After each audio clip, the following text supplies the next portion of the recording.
بلدیہ عظمی کراچی نے شاہ فیصل کالونی عظیم پورہ کے مقام پر 10 مارچ کو پل کی تعمیر کا آغاز کیا، جبکہ میئر کراچی کی جانب سے اس پل کی تعمیر کے لیے 100 دن کے وقت کا اعلان کیا تھا۔ اس وقت پل پر کتنا کام مکمل کیا گیا ہے، جان لیتے ہیں ڈپٹی بیورو چیف 5 نیوز وجاہت علی عابدی سے۔ جی وجاہت، رپورٹ کیجیے گا اس حوالے سے۔ دیکھیں، میں اس وقت موجود ہوں شاہ فیصل کالونی کے علاقے میں۔ یہ عظیم پورہ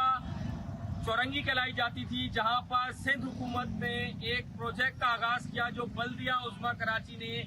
1.5 ارب سے 2 ارب کے درمیان اس کو تعمیر کرنے کا فیصلہ کیا۔ یہ برج بنانے کا مقصد شاہراہ بھٹو کو ایئرپورٹ سے سگنل فری کوریڈور کے ذریعے ٹریفک کا ایک ذریعہ بنانا تھا، جسے 10 مارچ 2026 کو آغاز کیا گیا، اور میئر کراچی بیرسٹر مرتضی وہاب نے 100 دنوں کے اندر اس برج کو تعمیر کرنے کا ٹاسک دیا گیا۔ جبکہ میں اس وقت خود عظیم پورہ پہ موجود ہوں۔ اگر آپ دیکھ سکیں تو عظیم پورہ پہ تعمیر ہونے والا یہ برج اس وقت 70% کے قریب تعمیر ہو چکا ہے۔ جب سندھ حکومت کے پروجیکٹ 100 دنوں میں شاہ فیصل میں تعمیر ہو سکتے ہیں، شاہراہ بھٹو کے لیے تعمیر ہو سکتے ہیں، تو میری درخواست ہے حکومت سندھ سے کہ اس طریقے کے پروجیکٹ کراچی کے دیگر علاقوں میں بھی تعمیر کیے جائیں، اور اتنی ہی تیزی کے ساتھ کیے جائیں، کیونکہ یہ برج اس وقت تعمیر ہونے کے بعد شاہراہ بھٹو کو ایئرپورٹ سے انٹر لنک کرے گا، اور یہاں پر سگنل فری کوریڈور بن جائے گا، جس سے